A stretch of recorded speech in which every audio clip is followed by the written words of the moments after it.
It's Pro Savings Days at Lowe's. Get up to 35% off select major appliances and save an additional $1,000 when you buy 4 select LG major appliances. Plus, get a free DeWalt 20-volt max 5 amp-hour battery when you buy a select DeWalt 20-volt max tool. Get the job done for less at Lowe's. We help. You save.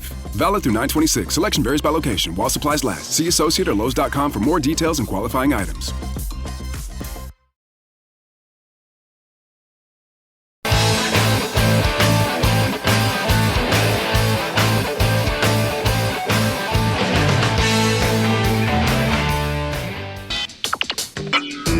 You are about to listen to the Dr. Daliah Show. Sassy, stimulating medical talk radio. Any medical advice Dr. Daliah Wax gives on her show should not be substituted for an actual visit to your medical provider. And now, here's Dr. Daliah.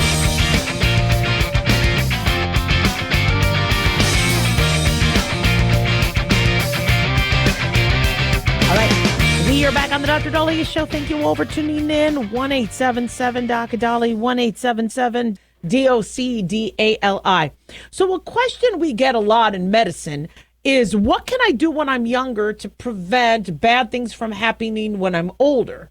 But a more common question I get, because I see a lot of adults, is, did I screw up as a kid? And I'm kind of going through that a little bit myself because I got my MRIs back on my knees. Whew. Good news and bad news.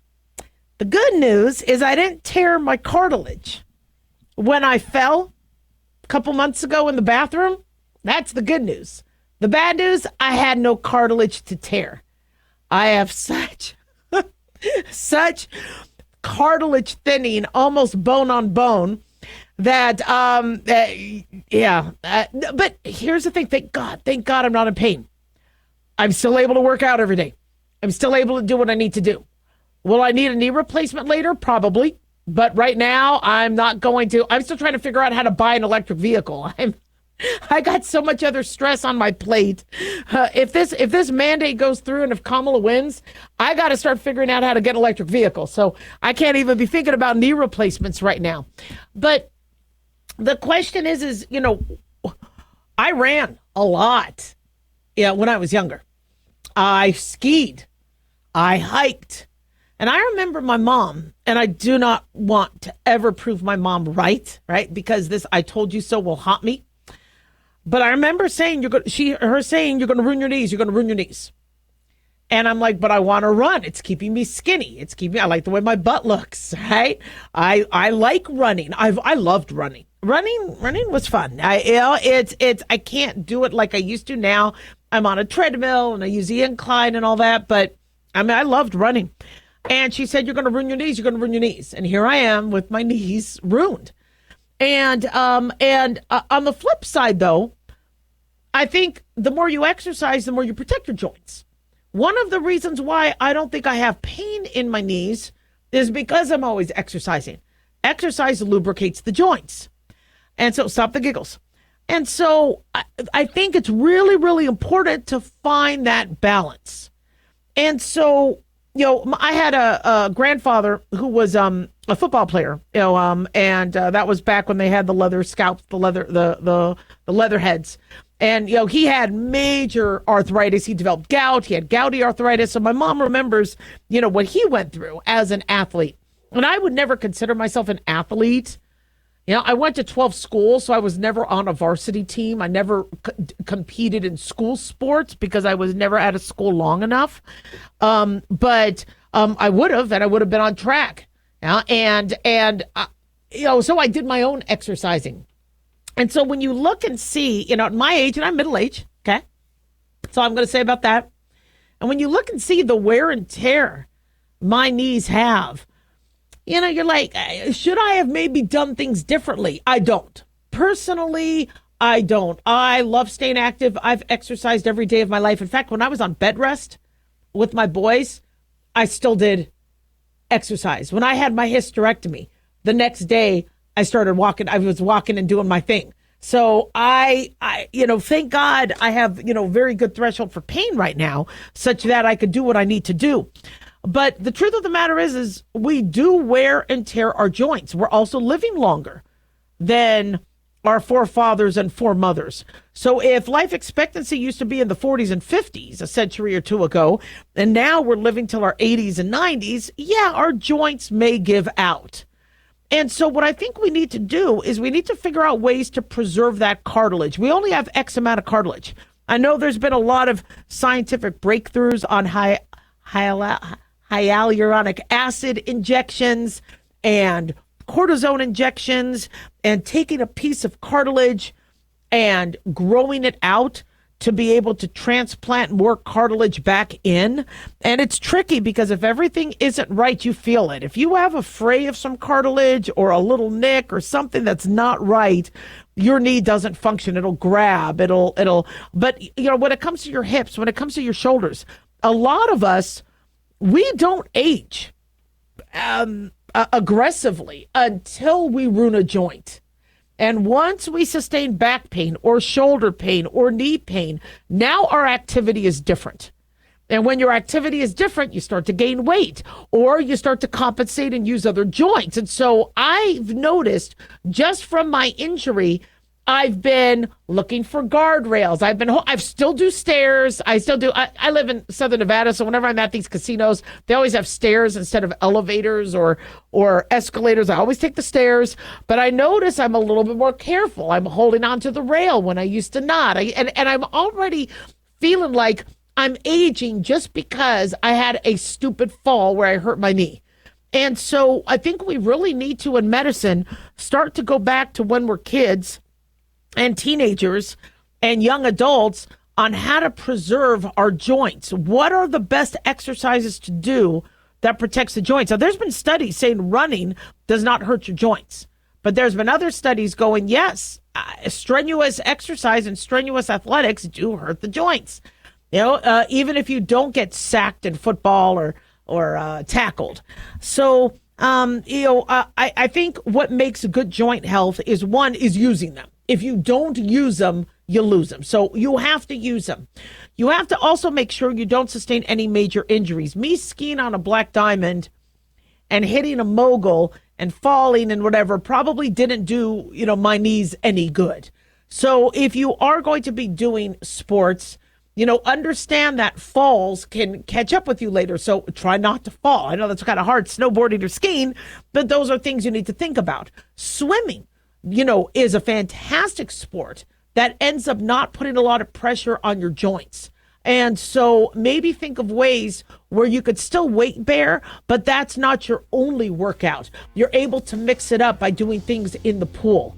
Always stay active. If you do hurt a joint, get it checked out and then see what's the best way to move forward and still get active again. 1-877-DOC-DALIAH, don't go away.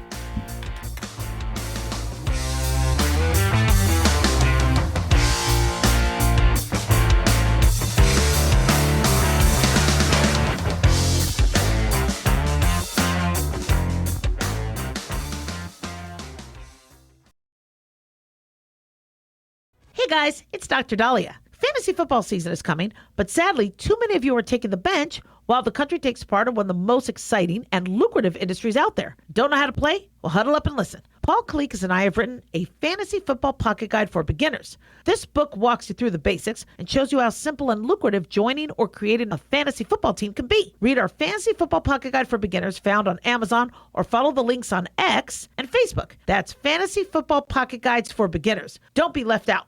At Hot Shot Secret, we share the science behind common diesel problems. For example, diesel fuel cetane levels. The cetane rating in diesel fuel is 42 to 45. Most diesel engines operate more efficiently with a cetane rating of 48 to 50. One treatment of Hot Shot Secret Diesel Extreme will raise your cetane 7 points, increase fuel economy, and improve cold starts. Hot Shot Secret Diesel Extreme is available nationwide at truck stops, fine farm and auto stores, and online at hotshotsecret.com. Hot Shot Secret, powered by science. Let's face it, guys, we're living in times where the truth is becoming more suppressed and censorship is increasing at an alarming rate, especially on social media platforms. It's Clyde, and I want to tell you about a safe and secure digital playground we put together just for you. It's aftermath.media. You get access to thousands of Ground Zero archives and podcasts, along with our private social media groups with your basic membership starting at only $7 a month. Each subscription includes tech support, access to the RSS feeds along with our own chat room and Telegram channel.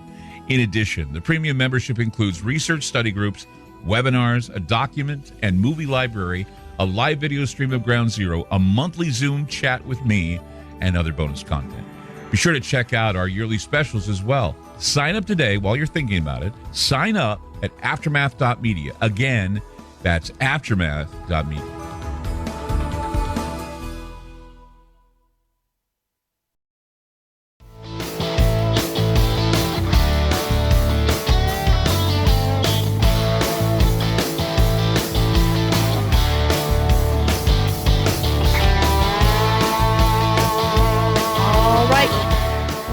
Dr. Daliah Show. Thank you all for tuning in. 1-877 Dr. Dali, 1-877 DOCDALI.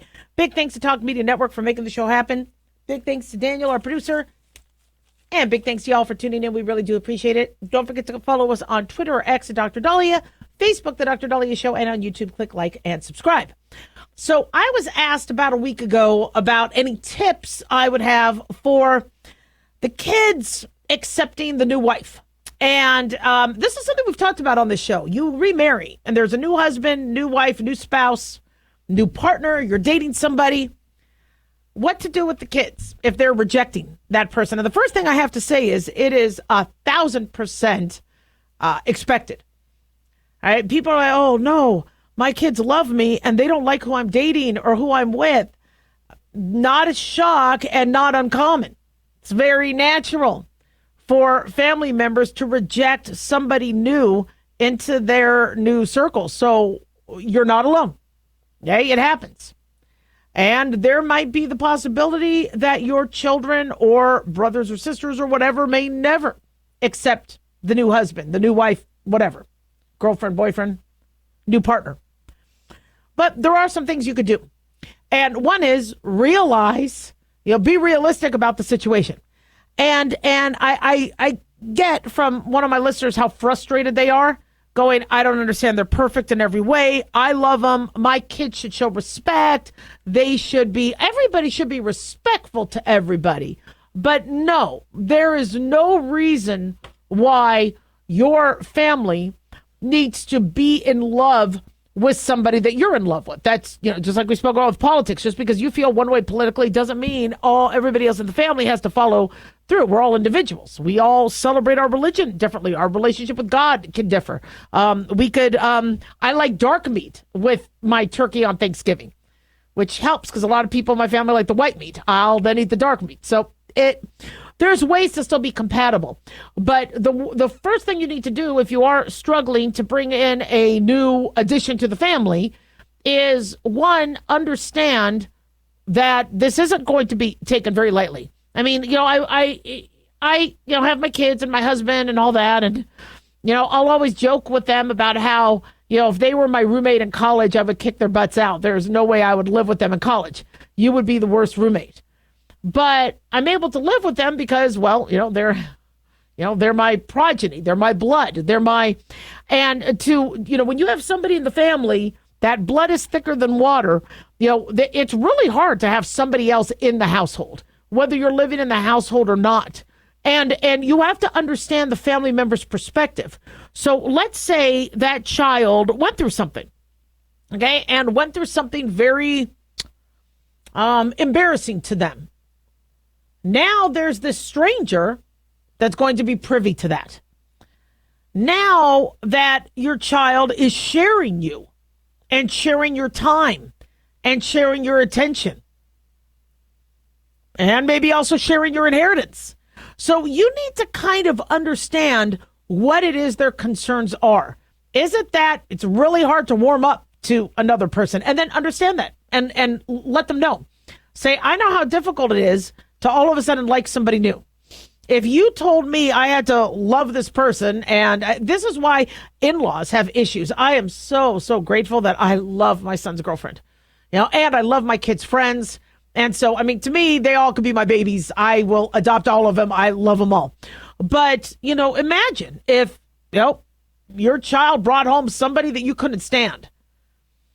But they love that person. Okay. You got to figure out how to make it work. So it's not going to be easy. Living with somebody. I mean, look at how many couples can't live with each other.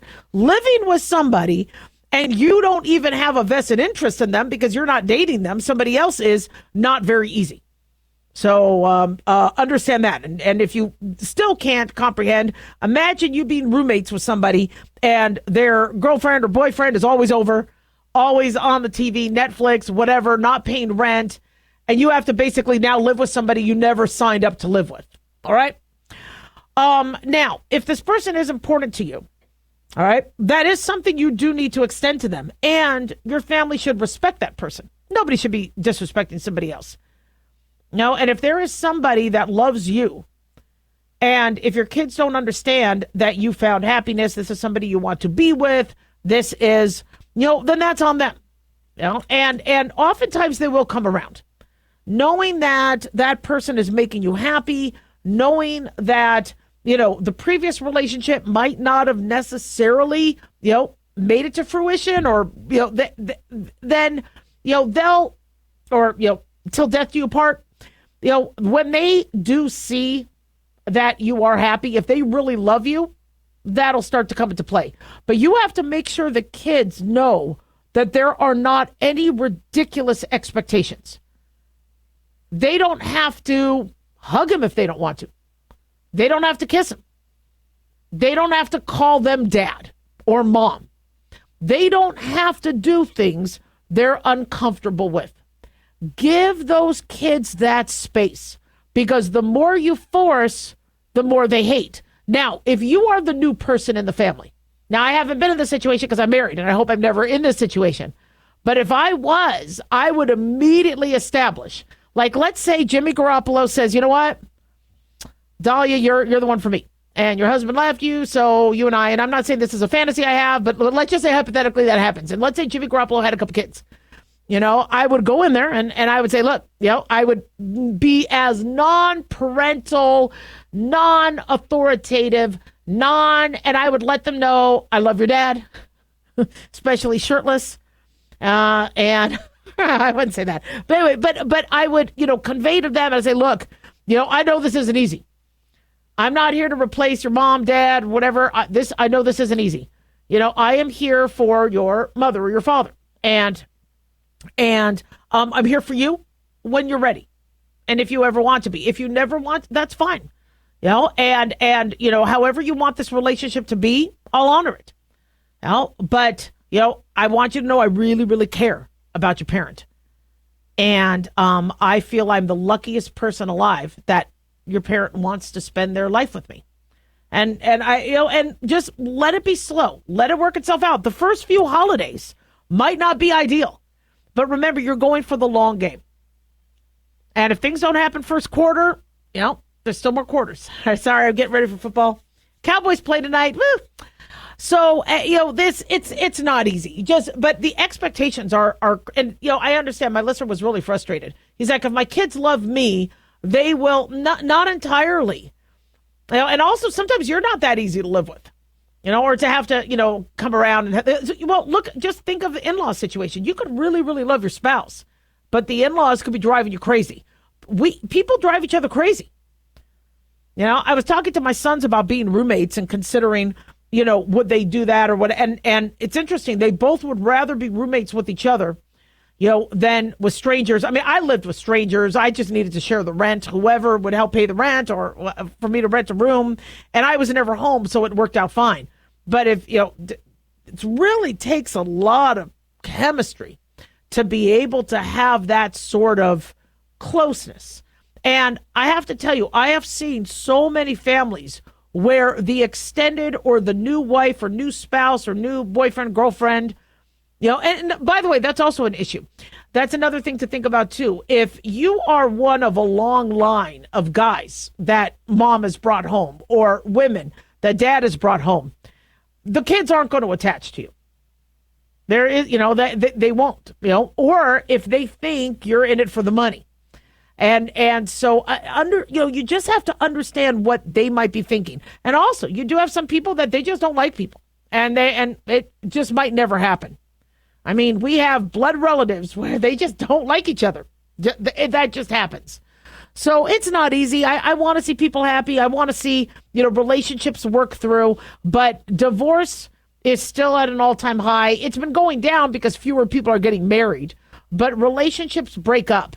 And, for a child to expect their love, or a spouse may die. And that's also a very common scenario where one of the parents dies. And then the new, the surviving parent, the widow or widower, wants to remarry and, not be alone. That's another thing, too. You need to explain to the kids. And, you could say, look, I don't want to be alone and I don't want to be a burden on you.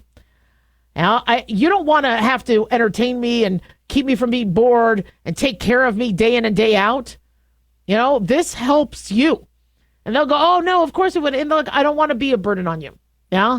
And I want to, be happy. I'm not doing this to alter the memory of your father or alter the memory of your mother. This isn't about that. I love them. I will always love them. But I'm alone and I don't want to be alone. And give it time. It might take a few years, but a lot of times, if your children love you, they'll come around. 1-877-Daliah.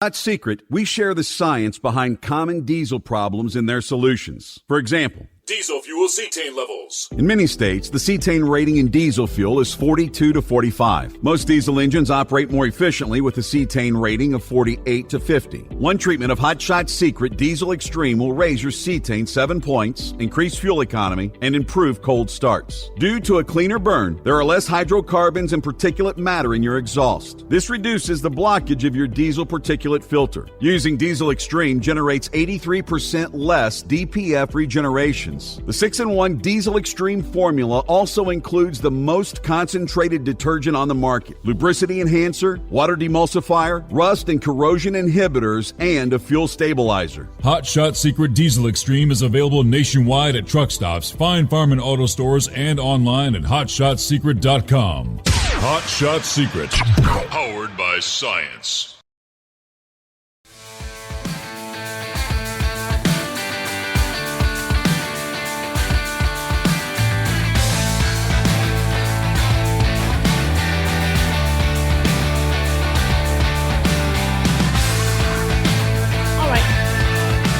Back on the Dr. Daliah Show. Thank you all for tuning in. 1-877-Dr. 1-877-DOCDALI. So I remember talking to my friends, and we would tell each other, if so-and-so cheated on me, I would tell them off. I would blah, blah, blah. And I remember saying that if my betrothed ever cheated on me, I probably still wouldn't leave him. Now, I think people make mistakes. As long as they're still going to be good to the family and good to, I could try to find it in me to forgive. Unless that person gave me an STD.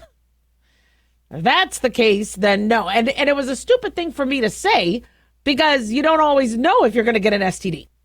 And the reason why cheating is so bad is not only is it a loss of trust, a loss of commitment, a lack of respect, but they're putting your life at risk when they cheat. And an interesting study has come out saying more than half of Americans who had STDs or STIs, STDs, sexually transmitted diseases, STIs, sexually transmitted illnesses, they keep changing the terminology to try to make it more, inclusive or politically correct. But STDs is still the most common term used. And they said more than half of them got their STD because their partner cheated. Now, with these surveys, you got to be careful because, somebody could say, oh, you must have given it to me. Yeah, and you're like, really? Okay, I haven't been with anybody. If you now have an STD, you got it from somebody. No, it had to have been you. And being a physician, I've had couples where they were doing that he said, she said. And I'm like, look, either way, both of you get tested. If there's a lack of trust, and if you haven't cheated and you now have something that you never had before, yeah, there's a good chance that somebody else picked it up. And it's not easy. And there's a lot of cheating out there. It's heartbreaking. It is so heartbreaking because some of the reasons why people are cheating is not that they don't love their spouse. It's not that they want to give up on the marriage. It's that they can't control themselves. It's that they're narcissistic. It's that they always need to be flirted with, or they need somebody pursuing them. And so somebody else that's pursuing them gives them that light, that fire under their feet.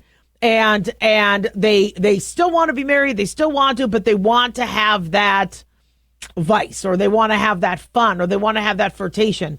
But it could be deadly. And, I've been very, very lucky not to get anything. But if I was in a relationship with somebody who did, that's a double, triple, quadruple whammy. And so what's also very revealing is the average person, ignorance is bliss. They're la la land thinking they're fine. Meanwhile, they're calling up telemedicine saying, yeah, it's burning when I pee. I have a UTI. You might have a UTI, but you could also have an STD. If you're having burning when you pee, if you're having itching, if you're having discharge, male, female, all right, for me, it's an STD until proven otherwise. I know a lot of the guidelines are like, well, it's a simple UTI. It's a simple UTI. I need to make sure it's not chlamydia. I need to make sure it's not gonorrhea, trichomonas. So this study looked at some of the sexual health habits of Americans, and the data was analyzed by the U.S. Census Bureau to determine how and where Americans have been contracting and spreading STDs or STIs. And among the findings from datingnews.com, they said 55% of people with an STI got it not from their promiscuity, but because their partner gave it to them. 13% of the 1,000 respondents said their partner had lied to them about their STD status.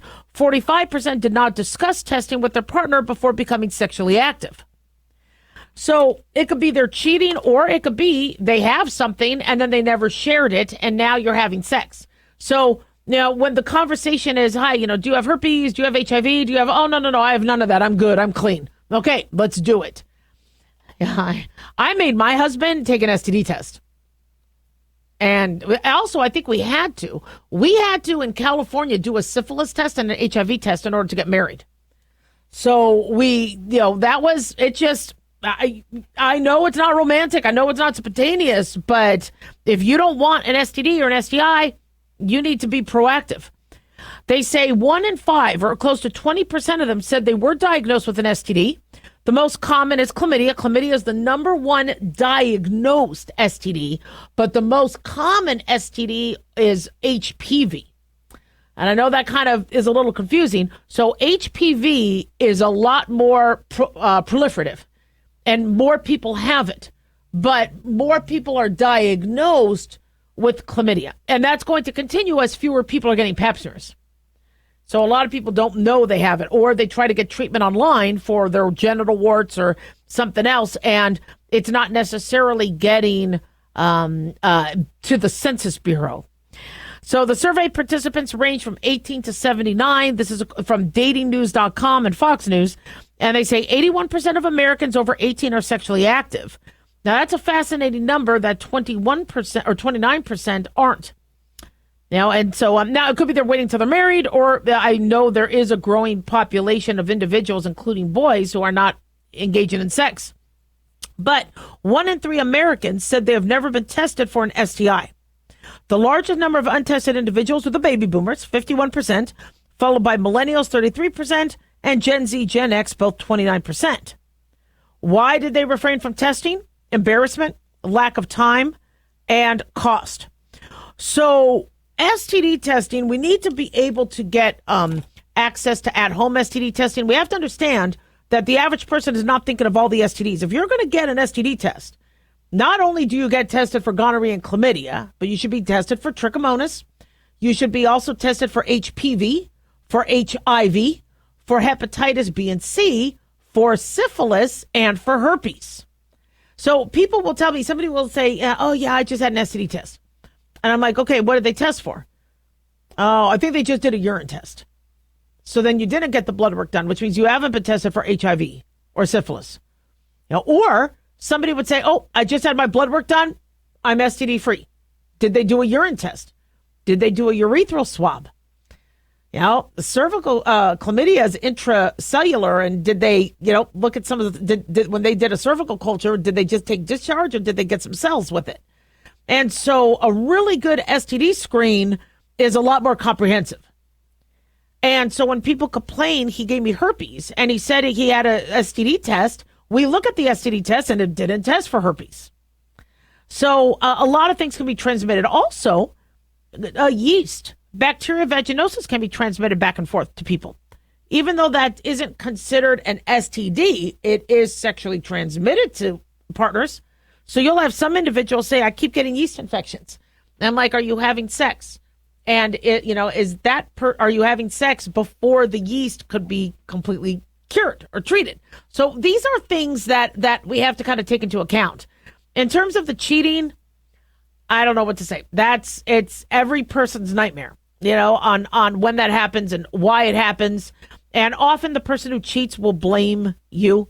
Well, you let yourself go, or you were nagging all the time, or you weren't responsive to my needs, or you were. I mean, if anybody is that relationship ends right there. And can you ever, is it once a cheater, always a cheater? I never like to think in absolutes. I do think people can reform. I think people could have weak moments. They realize it wasn't worth it. The 2.5 minutes was not all that it cracked up to be. The person that you were cheating with was just trying to get money out of you or get something else out of you, or it was a scam. And you realize what you have with your spouse and your family is much better. And I do believe there are some individuals saying, not happening again, not going to do this. But then you have others where they're just not monogamous. They would very easily in biblical times have had 100 wives. That they just, don't want one partner for life. A lot of animals aren't monogamous.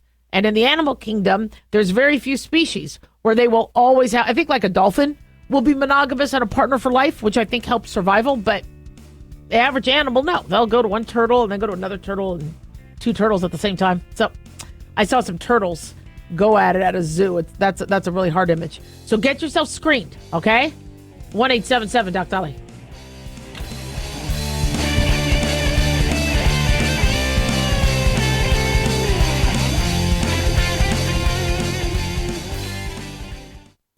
Carl Amari here to tell you about our newest website for old-time radio lovers. It's 100radioshows.com. At this site, there are 5 old-time radio shows waiting for you to download free as our gift to you, and be sure to browse the additional 700 old-time radio shows available to you for 70% off by using the promo code RADIO at checkout. This is a limited-time offer, so log on to 100radioshows.com. That's 100radioshows.com. Have you ever thought you'd like to buy and sell houses but didn't know how or where to get the money? My name is Ron LeGrand, and over the past 40 years, I've bought over 3,000 houses without using my money or credit and taught thousands to do the same. Today, even in a virtual environment, we buy nice houses in nice neighborhoods using no banks, realtors, contractors, or other costly entanglements, and build huge cash flow and wealth without the hassle of tenants, all without credit and little or no money. You don't need a license or experience, and I'll show you exactly how it's done.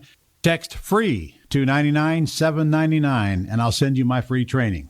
I promise you I'll change the way you think about real estate and open the door to a new lifestyle that doesn't involve risk or rehabs and can quickly replace your current income. Text FREE to 99799, and let me show you how to take your life back and build cash flow and wealth from your home. That's FREE to 99799. Again, FREE to 99799. As an organ donor, your story doesn't have to end. The good in you can live on. In fact, you could save up to 8 lives and restore sight and health for many more. Sign up right now online as an organ, eye, and tissue donor. You'll be happy you did. And just maybe, someone else will be happy too. Go to organdonor.gov. It saves lives. U.S. Department of Health and Human Services, Health Resources and Services Administration.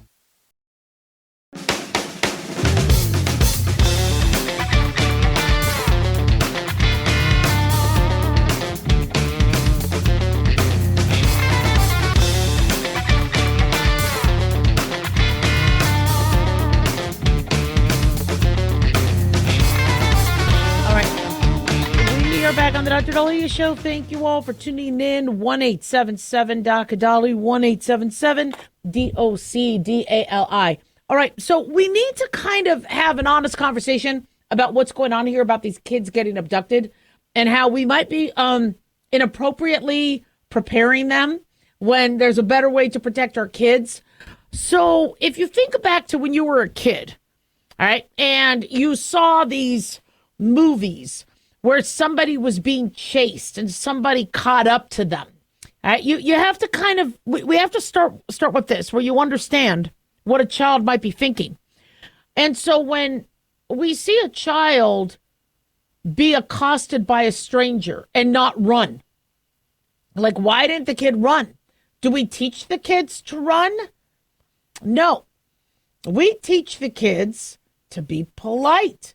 You need to be nice to grandma. You need to be nice to your uncle. Go up and give grandpa a kiss.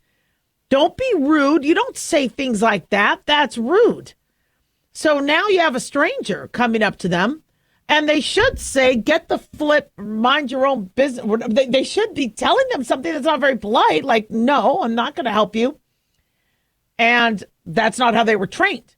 And the average kid, if you go into their thinking, they're not going to necessarily want to run because they don't want a big person chasing them. So they may instinctively think to stay still, or they may freeze, or they may hope that way, they're asking for help. There's something wrong with their kitty. There's something wrong. Remember in upstate New York, there was a girl that was riding around the park or the campsite and got abducted. Apparently, the mom said, they got her back from what I understand, but the mom said what had happened was this guy in his truck said, hey, I need some help. My hands are too big to go in there and reach it. Your hands are the perfect size. Can you go in and reach this and help me? So the girl helped him, and he threw her into the truck and drove off. I think they found her at I think it was, this was like a year or two ago, in a nearby trailer, and thank God they found her and she lived. But we have to kind of understand that these kids might not exactly be trained. Stranger danger is nice, and that might work, but these individuals are sometimes not strangers. Sometimes they could be the babysitter. Sometimes they could be a neighbor. Sometimes they could be pretending to be somebody that your family knows. Remember, these people will sometimes research your child so that they go, oh, hi, Billy, remember me? Yeah, how was your Disneyland trip? I'm a friend of your mom's. Oh, it was good. It was good. I know, I saw you on the ride. Splash Mountain's my favorite. Well, I don't think Splash Mountain exists anymore. Good. Quick hand. I'll tell your mom how awesome you are. I need help with this. Kid thinks they're not a stranger anymore. First and foremost, always have identifying information. I'm blown away at how many parents don't know what's on their kids. Everybody's afraid to bathe their children after they're, over two. They feel like, oh no, if I'm in the room or if you're a parent, you have every right to know what mole or scar is on your child, because God forbid that child is abducted. They're going to ask you, Dad, or they're going to ask you, Mom, what is anything that can help identify them? Do you know what their teeth look like? Do you ever look at their teeth? I mean, I'm a doctor, so I would examine my kid's throat and things like that whenever they were sick or whatever. But I knew exactly which tooth was uneven. I would just know everything about them. I knew what little scars they were. Not that I would sit there and study. You just be aware. Now that, we're more ADHD and we're forgetting things and we're not focusing on things. We're like, all right, yeah, you bumped yourself. You got stitches, whatever. Look and see what that scar looks like. Know what size it is. Also, know what your child is wearing every day. Okay, I didn't do this like I should because my kids would be in school uniforms. All right, but what color underwear are they wearing? What's their color socks? Now, I know if, I went to my son's going, what color is your underwear today? Mom, what ridiculous. Because I would usually buy black or blue. I would buy them the boxer briefs because I didn't like tighty whities. We didn't want skid mark stains on underwear. So I'm like, you know what, here. But know this type of stuff. Make sure their underwear has their name on it. You know, just kind of be aware, because if a child is missing and they go, what is this child wearing? You know, yeah, maybe an abductor might change their shirt, but at least you kind of know the underwear. You just be aware. Socks, things like that. You could actually, if you really want to take this another level, do something to their socks that make them a little bit more unique. You know, like putting a little red circle on the heel, things like that.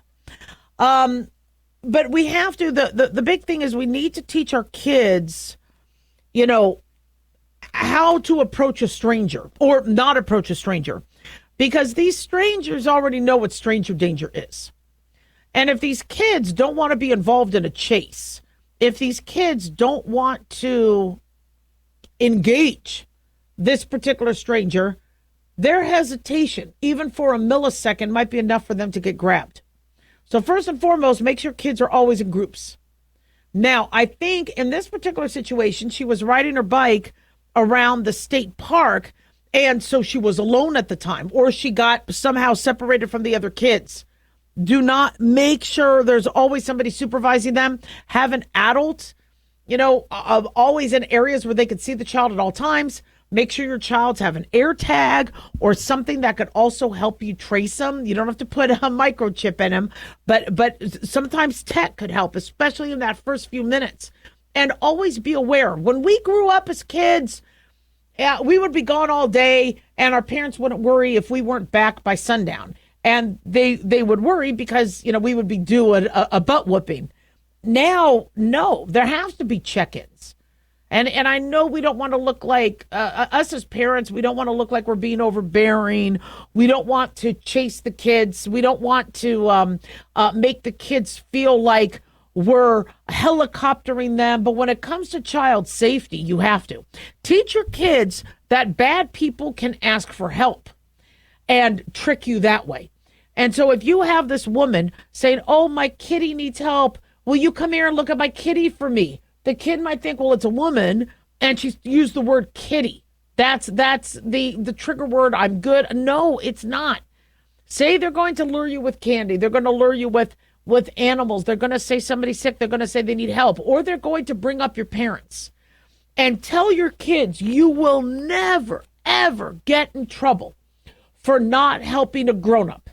If these grown-ups say, look, I'm going to tell your mom, and then you're going to get a whooping, you tell your kids nobody is going to be able to do that to you.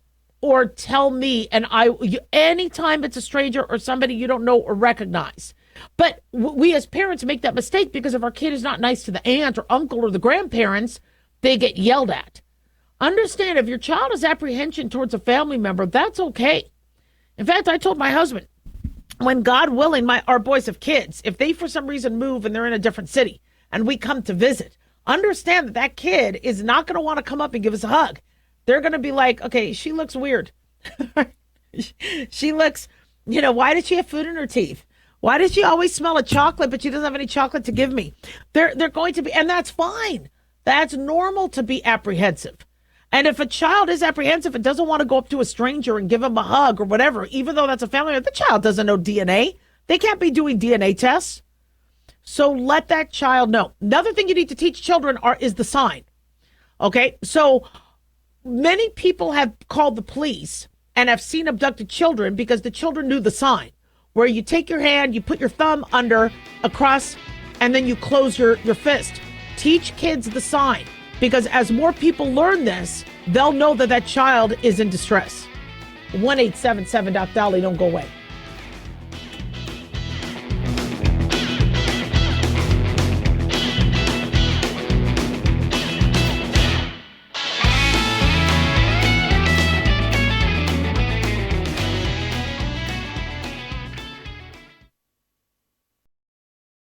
Can you believe, with all the recent violent protests, looting, and destruction, some areas are considering either defunding or abolishing the police? At a time when America's neighborhoods need the protection of police the most, some elected officials would rather create more chaos by playing politics. If you're sick of elected officials caving in to demands of the radical left, you're not alone. It's time we stand up and declare our support for local police. The majority of police officers are important partners in protecting our God-given rights. If you prefer freedom over chaos, then learn how you can help protect the local police that serve your community. Call today and request your free Support Your Local Police info packet. Dial 800-JBS-USA-1. That's 800-JBS-USA-1. Request your free Support Your Local Police info packet by calling 800-JBS-USA-1 today.